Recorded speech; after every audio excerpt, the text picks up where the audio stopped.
Lindsay, welcome to NuLeaf Farms. We're happy to have you here today. I'd like to take you on a little tour of what's going on in behind the scenes at NuLeaf Farms.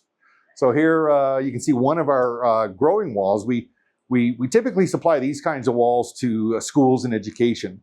So we've got, we work quite closely with the Calgary Catholic School Board, Calgary School Board, and we're providing these types of walls for educational type learning tools for the kids.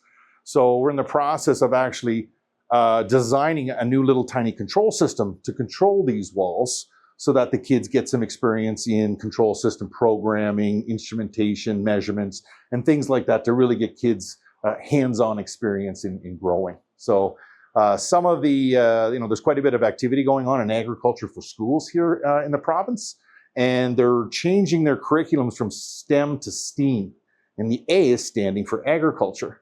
So a lot of the schools now are introducing agriculture curriculums into their schools to get kids hands-on experience in getting them back to figuring out where their food comes from. So it's pretty cool. It's pretty cool activity here that the kids are working on right now.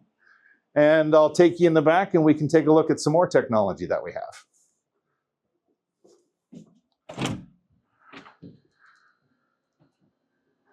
So this facility here was a COVID project. So during 2019, at the end of 2019, this facility was ready for construction. So we had drawings prepared, ready to go at the end of 2019. And then everybody's favorite thing happened in 2019, COVID struck. So we had to build this facility. We were ready to bring in construction crews, but because everything shut down, 3 very talented individuals put every nut and bolt together for this particular farm that we'll go and take a look at here soon. But what we have here is a controlled environment for produce. So we can grow everything in these facilities from lettuce, tomatoes, herbs, peppers. I think we got eggplant in there right now. It's really any kind of produce that we can start to test, develop recipes for, and then we can get production going in these farms. So we're not just about developing big, large-scale production facilities. But like I'd mentioned earlier, we also do a lot of work with kids in schools. So education is a big important thing for us. It's good engagement for our business. So to help kids get a handle on these type of technology not only helps our communities, but we also need workers for down the road. So we need to get these kids engaged and start to learn the skill sets that we need to actually physically operate these farms when they come to their communities. So we have these big, large-scale farms, but we also have different technologies that we have here that can be used in not only commercial-scale farms, but can be used in classrooms or home use. So there's a lot of interest in people growing their own food at home these days, and so we have several technologies that people can start to get involved with a lot of farming at the home. So this lab here is called our Innovation Center. So we test a lot of technology in here. So we have some intellectual property designed around software, but we don't manufacture a lot of the hardware. We integrate a lot of that hardware into a system. So we test a lot of technology in here. So a lot of the technology that in here, some of it's good, some of it's bad. We test it. The stuff that's good goes into our designs, and that's the designs that we ship to some of our clients. So if we go through here, we're actually starting to build a lot of projects now for our clients. So this here is our test facility where we bring our clients in and they can kind of see what a finished good or finished facility would look like. But we also are now starting to develop farms for some of our clients as well. So here's where we start the process, is in one of our nurseries. This would be the same type of nursery that you would receive as one of our clients who is starting to get into a little larger scale farming. So in here we have several crops growing. So again, we start from seed. So we use these little seed pods where we will start the process off. So we'll put a couple of seeds in there to start. We'll let them come up a little ways. We'll cut the weak one off and we'll keep the strong one. So from here, then we take it from our seedling to our nursery room, and that's where we finish the growing process. This little harvesting room is an automated facility as well. So we use a flood and drain system for our seedlings. So we have an automation system just behind this room, and we use a flood and drain technology. So we'll automatically mix a batch of nutrients specific to the crops that we're growing, and then it'll flood down throughout all the racks. It'll come to a catch basin in the bottom, and we'll take that water back and recirculate it through our dosing system that we'll go see here next. But we have several crops in here. A couple of my favorites are coming in now, so I like jalapeno peppers. So we're growing some jalapeno peppers, and we're growing habaneros, but we also have lettuces and basil and cilantro and various types of crops in here. We've got some beans, we've got tomatoes going. We have numerous crops that are ready to go into our farm here shortly. So talking about nutrients and automated dosing, we've developed this technology over several revisions. This is revision 4 of our nutrient dosing package. So what's going on here is that we're mixing nutrient dosing for our crops that are in our nursery. So this is a continuous flow system. So we will mix a batch of nutrients, we will send it out to that flood and drain system, and then that will come back from the catch basins. Before it comes back, we monitor the quality of the nutrients in that water to see what's missing. So we'll send a batch of nutrients over to the nursery. The plants will take a bit of those nutrients out of that water, and we'll see what's missing out of that nutrient water. So then what we do is we have our nutrients here that we have small little peristaltic pumps for precision dosing, and what we see is missing, we'll redose that nutrients to top up the nutrient blend, and then we'll continuously send it over in the next batch. So it's just a continuous repeating process so that we give the right nutrients, correct nutrients for the crops that we're growing. So this package for nutrient dosing is specific and just controlling our nursery.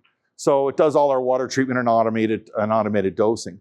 Here on this side of the building, this is where we have our water treatment plant. So for us, good food starts with good water. So we are on city water here, and city water is pretty good. I've got a 30-year background in industrial automation, and I've spent some time in Calgary's water treatment facility. So I kind of have a bit of a background in what they're doing here. So the water treatment at Calgary is pretty good. But the water quality does change throughout the season. So we take our water from reservoirs, which come from rivers, and as things run down throughout the seasons, the water quality changes. So we want to start with good water. So we take city water in, and we treat that through sand and reverse osmosis process. And then we send that up to the top where we have another nutrient dosing system specifically for this controlled environment. So we'll take a walk in here. And we'll take a look at where that water goes. So there's a bit of construction project going on here. This facility has been running for 5 years. We shut it down over Christmas time because we wanted to, clean everything out and prepare for the project that we're doing here in the back. But as you can see in here, we have various crops growing. We've got some beans, we've got basil growing here as well. So that water that we had sent up to our nutrient dosing packs, you can see by these little blue drip lines, that's how we're feeding these vertical towers, is through these lines. So that water filters down through these growing towers, it gets captured, and then gets recycled back up to the top.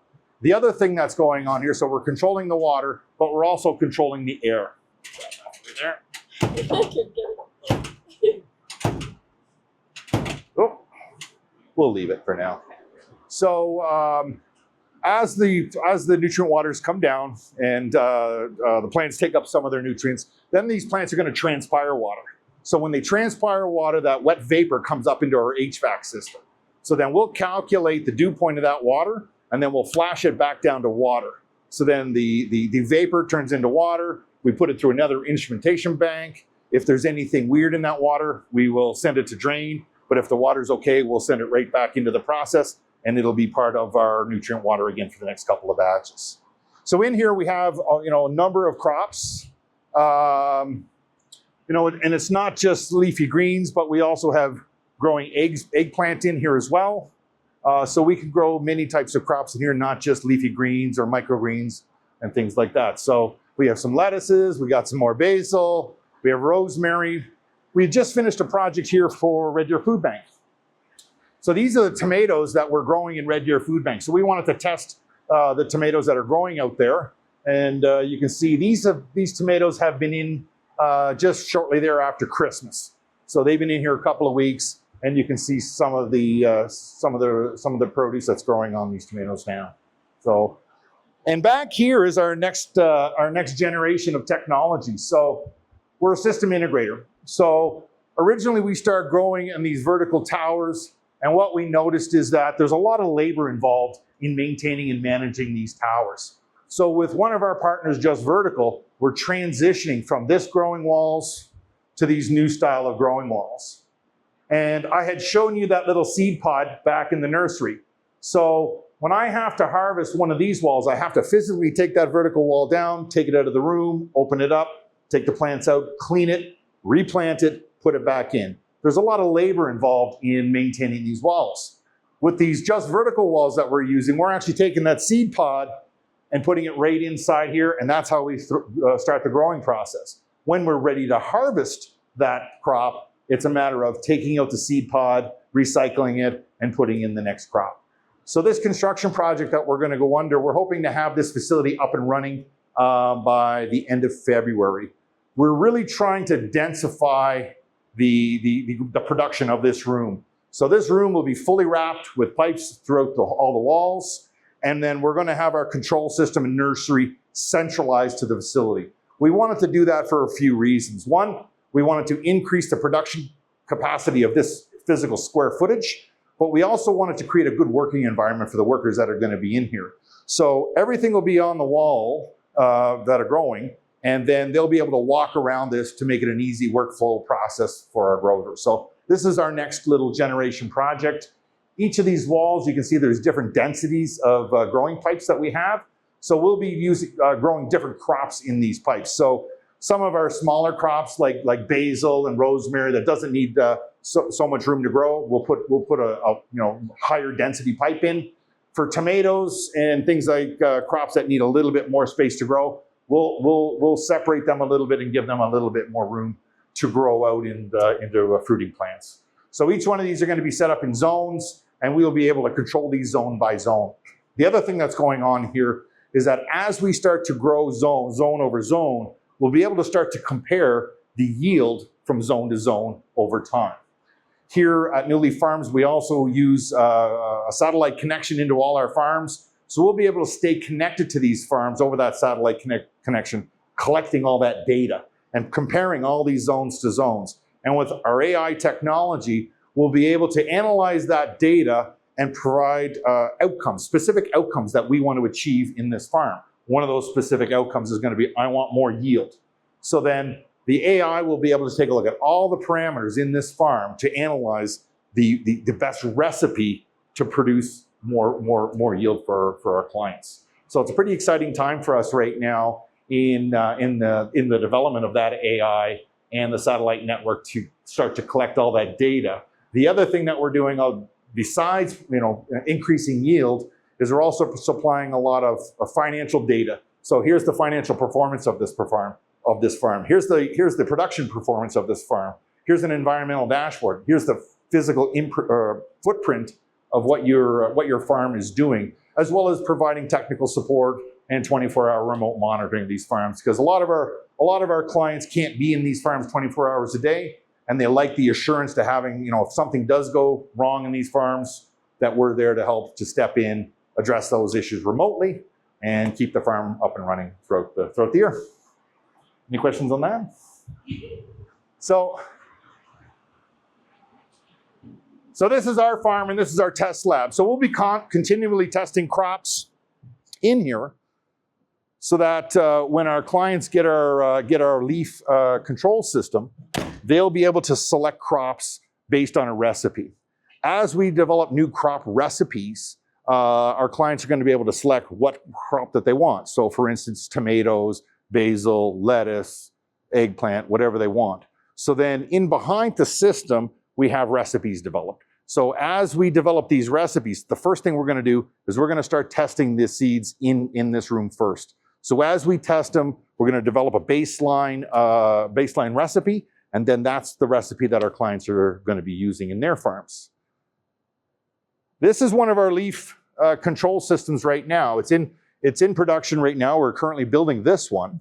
So this is going to one of our clients up in the Grand Prairie region. So still under construction, a little bit smaller than what we have here, but it's going to be based on a number of zones, as I had mentioned before. So this particular leaf will control 1, 2, 3, 4, 5 zones. So this they're going to have 5 zones of production, but the same principles apply. We'll be doing precision dosing for nutrients, and then supplying those nutrients per zone based on a recipe that we develop here in the farm. And that's what's going on here in a nutshell. I mean, we've got some other production going on here. So this panel that you see right here, this is half the panel for another production system we're doing down in Connecticut with one of our partners. So this farm here has about 11,000 plant ports. The farm we just did for Red Deer Food Bank, they had about 3,000 plant ports. This control system, or this leaf, is going to control 200,000 plant ports. So it's going to be a fairly large facility. And when we first got involved, there wasn't a lot of automation being discussed in the project. But as we kind of reviewed the project with our partner, we came to the realization that we need to have the level of automation, because if we didn't, there's going to be a lot of people running around doing a lot of manual things to keep this farm running 24 hours a day, 7 days a week. So when we start to discuss our leaf and root technology, it made sense for us to kind of automate the repetitive stuff. So the things that need to be done every day, the watering, the nutrient dosing, all those types of repetitive type tasks that need to be handled in a farm, the control system will handle most of that, or all of it, with the exception of we still are going to need people in to plant seeds, and we're still going to need people in there at harvest time to harvest those walls and put it across the scales to see what our production is. In the back here, what we're doing right now is it's a bit of a mess, but we're starting to clean out the back here because we actually have a few facilities where we're going to start building the whole controlled environment. So we're going to be bringing flat pack buildings in here. They're 20 feet long by 8 feet wide. We're going to be bringing about 4 of those in here in the next couple of months. And then we're going to be totally outfitting them out and everything that farm needs. We will put them outside. We will put them together. We will factory test the whole thing. So before these farms go to our clients, they'll be factory tested. Then we'll take them apart. We'll put them on a truck and we'll ship them to site. Then they'll sit at our client's site. We will show up, and then we'll assist in commissioning, installation, and some training for our facilities.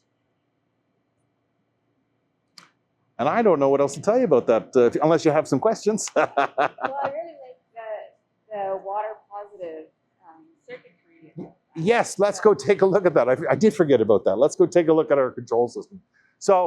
So we're going to have that that production leaf that I showed you here for our client in Grand Prairie. We have one of these here in this facility as well. We will be putting another leaf inside this back half. This back half is going to be a standard unit for us. So this is going to be 4,600 plant ports in the 20 by 16 room. The whole room, 40 by 16, will be about 11,000 plant ports. But when we ship this as a 20 by 16 facility, it will have its own leaf control system in that centralized area. But because this is a lab, we have a control room that runs this facility.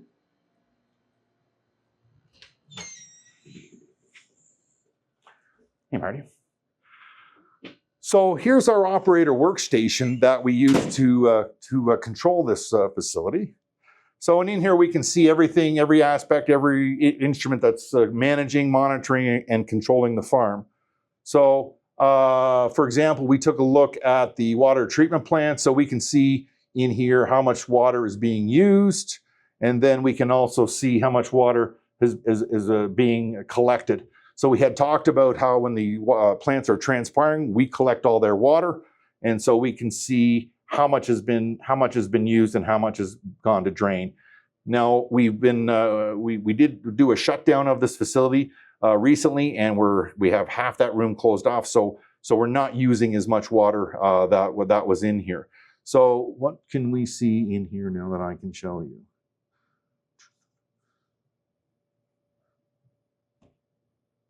Let me see here.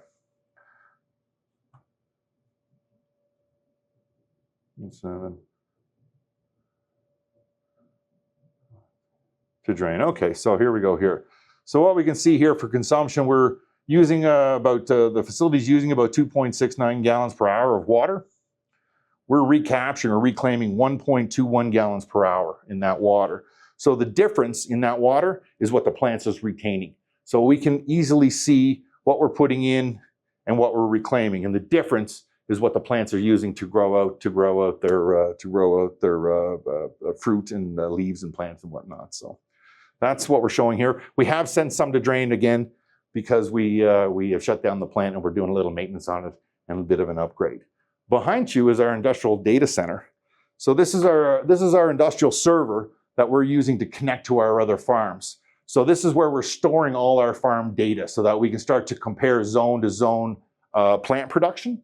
So as we connect to a client farm via satellite network, we'll be taking all their plant data and all the measurements and all the data points that are in that farm come back into here so we can start to compare zone over zone crop production.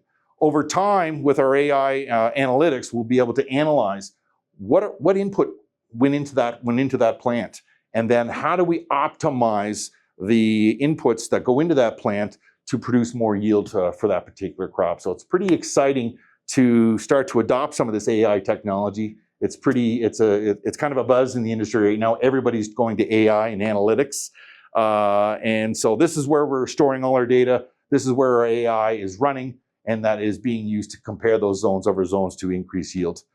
So we've got Gen 5 out the door here now. So we've got several projects that are running on our Gen 5 technology. We're also working on our Gen 6 technology right now as well.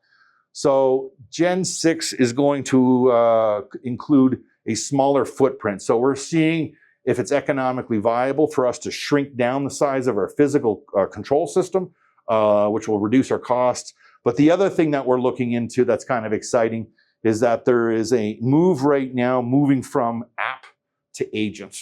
So right now there's a lot of apps. So, Microsoft Excel would be an app, any kind of software would be an app. If you have your cell phone, you probably have 50 to 100 apps on there.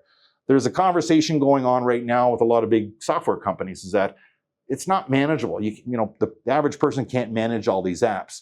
So instead of using apps, we're going to be moving to agents. And agents is an AI-based technology. So if you're used to using Microsoft Copilot or ChatGPT, you as the user will no longer use those apps. What you'll do is you'll interface with an agent, and you'll ask the agent a question.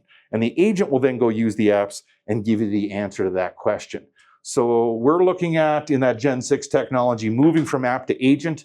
And then we're also looking at voice activation to interact with that agent. So instead of typing queries into the agent, we're going to look at talking to the agent and asking questions about, give me a production report of this facility over the last 6 months. So instead of me sitting down with Excel as an app, we will ask the agent to do that work in the application, and it'll come back with a result and give us back insights on how we can improve the performance of that farm. So if you're trying to get your head around, moving from app to agent, what that means, if you're a Star Trek fan, the agent is data on the Star Trek Enterprise. So when Picard asked difficult questions, it was data that would come back and answer those questions and give them some insights on how to keep the ship from blowing up. So I don't know if that answers or kind of gives you an idea of what app to agent transition means, but that's what we're going to start to take a look at in our Gen 6 technology, is moving from app to agent and kind of be on that bleeding edge of technology and applying that here into the agricultural space. Does that make sense? Awesome. Great work. Well, thank you so much. You're welcome. It was my pleasure to be chatting about this. It's always fun here.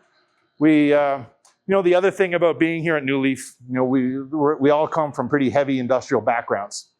And we worked on many heavy industrial projects from many industries: oil and gas, energy, water, wastewater, food and beverage, discrete manufacturing, continuous process manufacturing. And we all worked on some pretty good projects. But these type of projects are a little special for us because these are really good projects. The projects we're doing now, we're actually having a pretty big community impact, right?